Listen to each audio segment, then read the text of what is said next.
సంఘానికి వచ్చి நான் இங்க பாக்குறேன், నేను చూస్తున్నాను. ஆனா நீங்க யாரும் அப்படி இல்ல.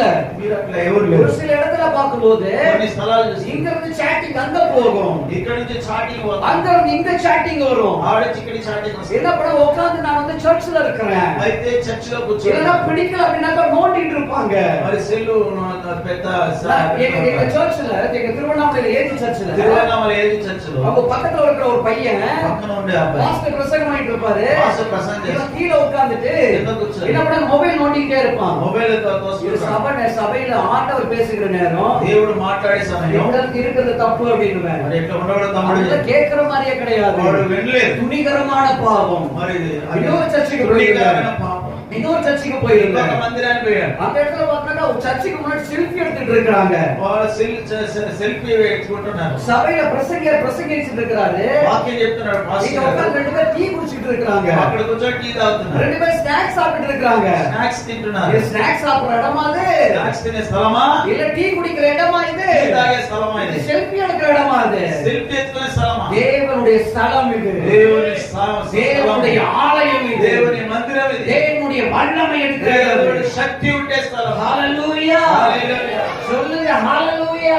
హల్లెలూయా. ஆண்டவருக்கு உண்மையா இருங்க. దేవునికి యథార్థంగా ఉండండి. ஜனத்துல உண்மையா இருங்க. యథార్థంలో యథార్థంగా, ஆண்டவருடைய சமூகத்துல உண்மையா இருங்க. దేవుని సన్నిధిలో యథార్థంగా, தசமபாக காணிக்கையில உண்மையா இருங்க. కానుకలో యథార్థంగా ఉండండి. ஒரு வசனத்தை எடுத்து காட்டுனேன். వాక్యం చెప్తాం. உபாகமம் దృష్టికి తీసుకో. 12ஆம் அதிகாரம் 12వ అధ్యాయం 13ஆம் அதிகாரம் 14வது வசனம். 13వ అధ్యాయం 14వ వాక్యం. உபாகமம் దృష్టికి తీసుకో. 13ஆம் அதிகாரம் 13వ అధ్యాయం 12வது வசனம் 13வது வசனம் 13 14 13 14 13 14. పనికి మాలిన కొందరు మనుషులు మీ మధ్య లేచి మీరు ఎరగని ఇతర దేవతలను పూజించరండని. உபாகமம் 12 ద్వితీయ విదేశ కాండం 13 இல்ல 12ஆம் அதிகாரம் 12வது வசனம் 13வது வசனம் 12వ అధ్యాయము 12 13.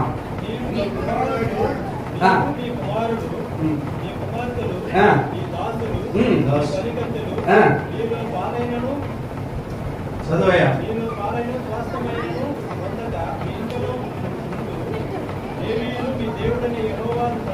మీ ఇంట్లో ఉండు లేవీయులు మీ దేవుడైన యెహోవా సన్నిధిని సంతోషించవలెను.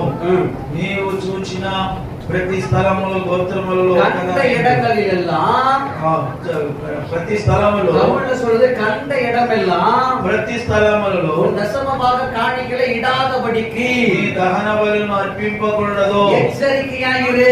హెచ్చరికగా ఉండు. நீ தசமபாக காணிக்கை உங்க சபைக்கு வரதா வெளியில போதா? మీ దశమ భాగ కానుకలు బయట సంఘానికి ఇస్తున్నారా? ఈ உங்க సంఘానికి சபைக்காக தசமபாகம் கொடுக்குறீங்களா, வேற எங்கேயாவது அனுப்புறீங்களா? మీ సంఘంలో దశమ భాగం ఇస్తున్నారా? వేరే ఎక్కడ పంపిస్తున్నారా? தசமபாகத்தை பிச்சு பிச்சு அனுப்புனா ஆண்டவர் பிச்சு பிச்சு வச்சிருவாரு. మరి దశమ భాగాన్ని వేరు వేరుగా దాంట్లోని విభాజన கண்ட இடத்துல தசமபாகம் காணிக்கையில இடாதபடி எச்சரிக்கையாயிரு. మరి అనేక స్థలాలలో మీ దశమ భాగాలు పంచి పెట్టకుండా హెచ్చరికగా ఉండు. இந்த டிவிக்கு அந்த டிவிக்கு இந்த ஊழியக்காரர் கொடுப்பதற்காக இல்ல. ఆ టీవీకి ఈ టీవీకి ఆ యొక్క సేవకుడికి పంపించేది కాదు. சபைக்கு தான் தசமபாக கொடுக்கணும். మీ సంఘానికి దశమ ஒரு భాగం, சபைக்கு தான் தசமபாக காணிக்கைகளை கொடுக்கணும். பரிசுத்த வேதாகமம் கட்டளையிடுகிறது. మరి దేవుని యొక్క లేఖనం ఖచ్చితంగా చెప్తున్నది. ஹல்லேலூயா சொல்லலாமே. హల్లెలూయా చెప్పండి. ஆமா, இவங்களுக்கு கொடுத்தா எனக்கு ஆசீர்வாதம், அவங்களுக்கு கொடுத்த ஆசீர்வாதம் இல்ல. వాళ్ళకి ఇస్తే ఆశీర్వాదం, వీళ్ళకి ఇస్తే ఆశీర్వాదం కాదు.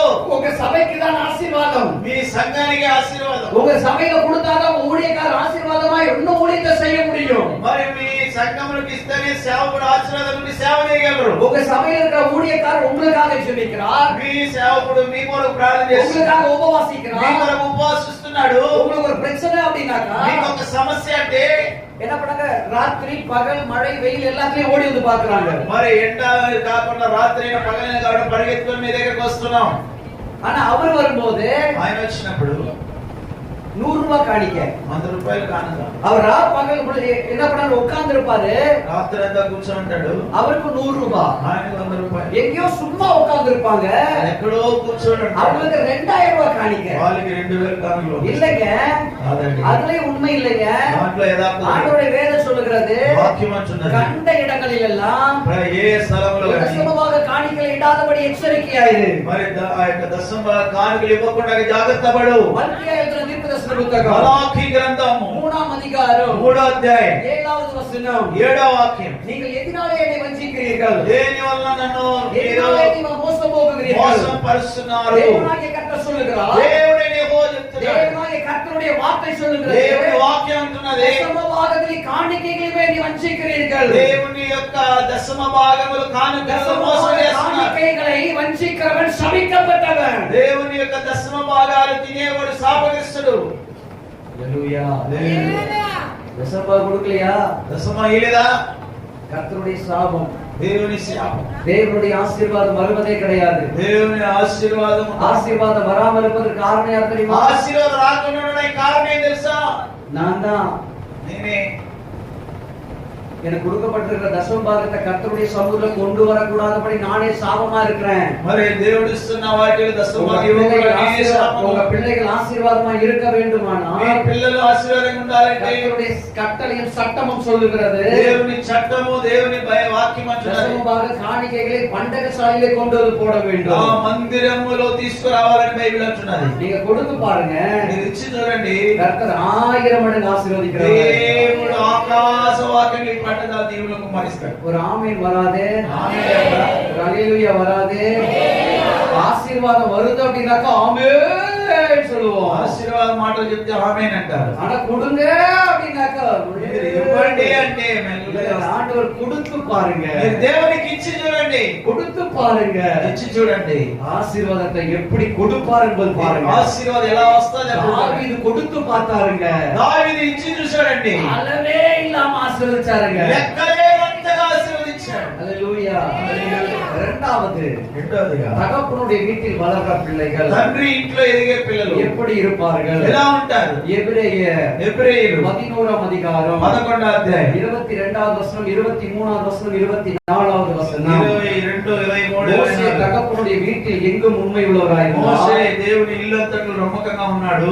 எகிப்தினுடைய பிள்ளையை பார்க்கிறோம், ఐగుప్తుల యొక్క పిల్లల కంటే మోషే పెద్దవాడైనప్పుడు విశ్వాసమును బట్టి ఐగుప్తు జనము కంటే క్రీస్తు యేసు విషయమైన ఇంత గొప్ప భాగ్యమును ఎంచుకొని అల్పకాలపు పాపభోగము అనుభవించుట కంటే దేవుని సన్నిధిలో அநித்தியமான பாவ சந்தோஷத்தை பார்க்கிலும், అల్పకాల పాప భోగము కంటే அநித்தியமான பாவ சந்தோஷத்தை பார்க்கிலும் అల్పకాల పాప భోగము தேவனுடைய ஜனங்களுடைய துன்பத்தை அனுபவிப்பதையே దేవుని ప్రజలతో శ్రమ అనుభవించుటయే கொண்டேன்.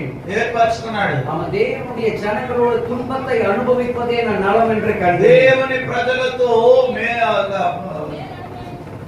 శ్రమ అనుభవించుట మేలని యోచించాడు. அநித்தியமான பாவ சந்தோஷத்தை மோசே விருத்தார். అల్పకాల పాపభోగాన్ని మోషే విసర్జించాడు. மோசே தேவனுடைய வீட்டில் வளர்ற பிள்ளைகள் பரிசுத்தமாய் இருப்பார்கள். దేవుని ఇంట్లో ఎదిగే పిల్లలు పరిశుద్ధంగా ఉండాలి. தேவனுடைய வீட்டில் வளர்ற பிள்ளைகள் அவர் பரிசுத்தத்தை விரும்புவார்கள். దేవుని ఇంట్లో ఎదిగే పిల్లలు పరిశుద్ధతను దేవుడు ஆலயத்துக்குள் வருகிற பிள்ளைகளுடைய வாழ்க்கை எப்படி இருக்கும்? మందిరములో వచ్చే పిల్లల జీవితాలు அவர்கள் பரிசுத்தமாய் இருப்பார்கள். పరిశుద్ధంగా ఉంటారు. ஆலயத்துக்குள்ள எதுக்காக வந்திருக்கிறோம்? మందిరంలో ఎందుకు వస్తున్నాం? பரிசுத்தமாய் இருக்க வேண்டும் என்பதற்காக வந்திருக்கிறோம். పరిశుద్ధంగా ఉండాలని వచ్చినాం. இயேசு சொல்லுகிறார், యేసు చెప్తున్నాడు. 1 పేతురు పుస్తకం 1 పేతురు 1వ அதிகாரம் 1వ అధ్యాయం 15వ వచనం 16వ వచనం. 15, 16. 1 పేతురు పుస్తకం 1 పేతురు 1వ அதிகாரம் 1వ అధ్యాయం 15వ వచనం 16వ వచనం. 15, 16. அந்த இடத்துல பேதுரு சொல்லுகிறாரு, పేతురు చెప్తున్నాడు, நான் பரிசுத்தர், నేను పరిశుద్ధుడు. ஆகையால் కాబట్టి உங்கள் எல்லா நடக்கையிலையும் అన్ని విషయంలో பரிசுத்தமாயிருங்கள். మరి పరిశుద్ధులే. என் ஆண்டவர் சொல்லுகிறார், దేవుడు అంటున్నాడు, என் தேவன் சொல்லுகிறார், దేవుడు చెప్తున్నాడు, நான் பரிசுத்தர் என்று சொல்லுகிறார். నేను పరిశుద్ధుడు. உலகத்துல வேற எந்த தெய்வமும் சொல்ல முடியாது. లోకంలో ఏ దేవత உலகத்துல இயேசு மாத்திரம் தான் சொல்றாரு. యేసు మాత్రమే చెప్తున్నాడు. என்னிடத்தில் பாவம் உண்டு என்று உங்களை யாராவது என்னை குற்றம் கண்டுபிடிக்க முடியுமா? నాలో పాపం ఉందని మీలో ఎవరైనా చెప్పగలరా? என் இயேசு சொல்லுகிறாரு, యేసు అంటున్నాడు, பாவத்தை பார்க்க மாட்டாத சுத்த கண்ணனாய் இருக்கிறார். పాపాన్ని చూడని పాపాన్ని పరిశుద్ధమైన அவர் వ్యక్తులకు பாவத்தை பார்த்ததே கிடையாது. ఆయన పాపాన్ని చూడడు, அசுத்தத்தை பார்க்கவே மாட்டாரு. పవిత్రతను చూడడు, அநியாயத்தை பார்க்கவே மாட்டாரு. అన్యాయాన్ని చూడలేడు. என் ஆண்டவர் பரிசுத்தம் உள்ள ఆ தெய்வம். దేవుడు పరిశుద్ధుడు, என் ஆண்டவர் பரிசுத்த ఆ தெய்வமாய் దేవుడు இருக்கிறார். పరిశుద్ధమైన దేవుడు. அவருடைய பிள்ளையாகிய நீங்களும் நானும் எப்படி ఆయన இருக்கணும்? బిడ్డలుగా ఉన్న మీరు నేను ఎలా ఉన్నాం? சபைக்குள்ள வரும்போது సంఘంలో వచ్చినప్పుడు பரிசுத்தத்தை ஆண்டவர் எதிர்பார்க்கிறார். పరిశుద్ధత దేవుడు ఎదురు இங்க చూస్తున్నాడు. இருக்கிற பரிசுத்தம் தான் ఇక్కడుండే పరిశుద్ధత வெளியும் என்னை பரிசுத்தத்தை காட்ட வேண்டும். బయట మీరు వెళ్ళి పరిశుద్ధత ஆமென் చూపించాలి. சொல்லலாமே. ఆమేన్ చెప్పండి. லேவி ராகமம் లేవి కాండం 20ஆம் அதிகாரம் 20వ అధ్యాయం 22வது வசனம். 22. லேவி ராகமம் లేవి కాండం 20ஆம் அதிகாரம் 20వ అధ్యాయం కాబట్టి మీరు నివసించినట్లు నేను ఏ దేశమునకు మిమ్మల్ని తీసుకొని పోవచ్చున్నారో ఆ దేశము మిమ్మల్ని అగ్గివేయునట్లు మీరు నా కట్టడలన్నిటినీ నా విధులన్నిటినీ అనుసరించి నడుచుకొనవలెను. 26ஆம் வசனம். 26. 20 26. 26. మీరు నాకు పరిశుద్ధులై ఉండవలెను. கர்த்தராகிய நான் பரிசுத்தராய் இருக்கிறபடியினாலே నేను పరిశుద్ధుడై ఉన్నలాగున நீங்களும் మీరు எனக்கேற்ற నాకు తగిన எப்படி வேணா வாழலாம் இல்லைங்க, ఎట్లయినా எப்படி జీవించి வேணா நடக்கலாம் கிடையாதுங்க. ఎట్లా నడవచ్చు, இப்படிதான் வேதம் சொல்லி இருக்கிறது. ఇట్లాగనే இந்த నడవాలి. வேதத்தின்படி நடக்கும் போதுதான் బైబిల్ ప్రకారం నడిస్తే எனக்கு ஆசீர்வாதத்தை கொடுக்கிறவராய் இருக்கிறார். ఆశీర్వాదం ఇస్తాడు. நீங்கள் எனக்கேற்ற பரிசுத்தம் என்று சொல்லுகிறார். నాకు తగిన పరిశుద్ధత, நான் என் இஷ்டத்துக்கு வாழ்வதற்காக சபை அல்ல, నా ఇష్టాన్ని நான் జీవించడానికి எப்படி வேணா நடக்கலாம் என்பதற்காக சபை கிடையாது. ఎట్లాగైనా జీవించే సంఘం కాదు.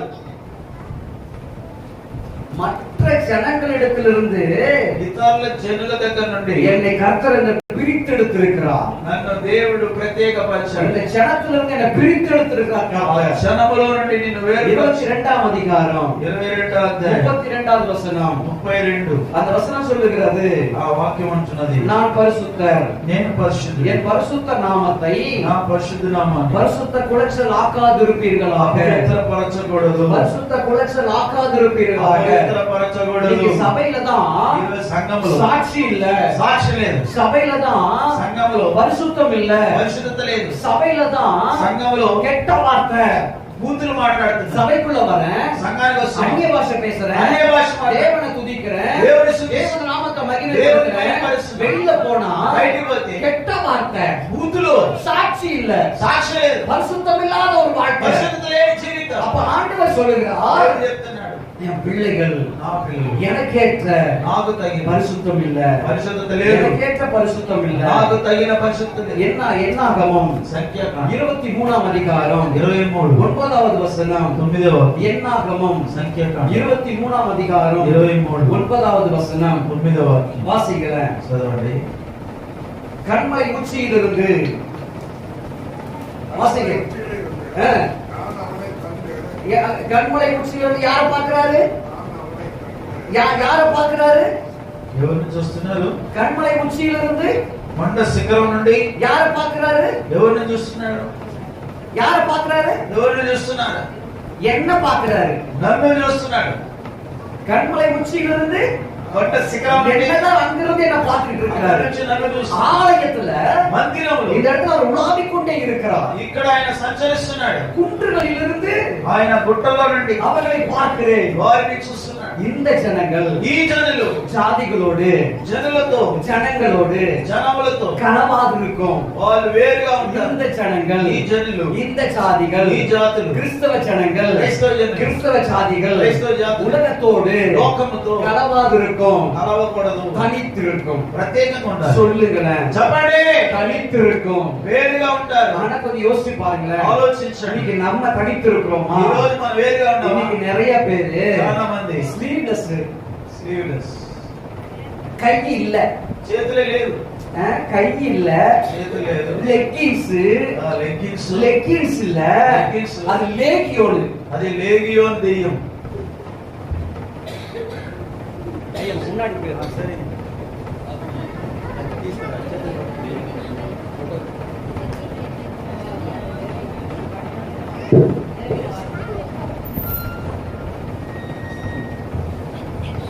அது லெக்கின்ஸ் இல்ல, லெக்கின்ஸ் இல்ல, కాదు, அது லேகியோனு. అది లేగియోన్. செக்யூர். ஆமா. అవును. அப்போ யோசிச்சு பாருங்களேன். ஆலோசிச்சு. டைட்டா போட்டு வரும்போது டைட்டா அது நல்லா இருக்கா?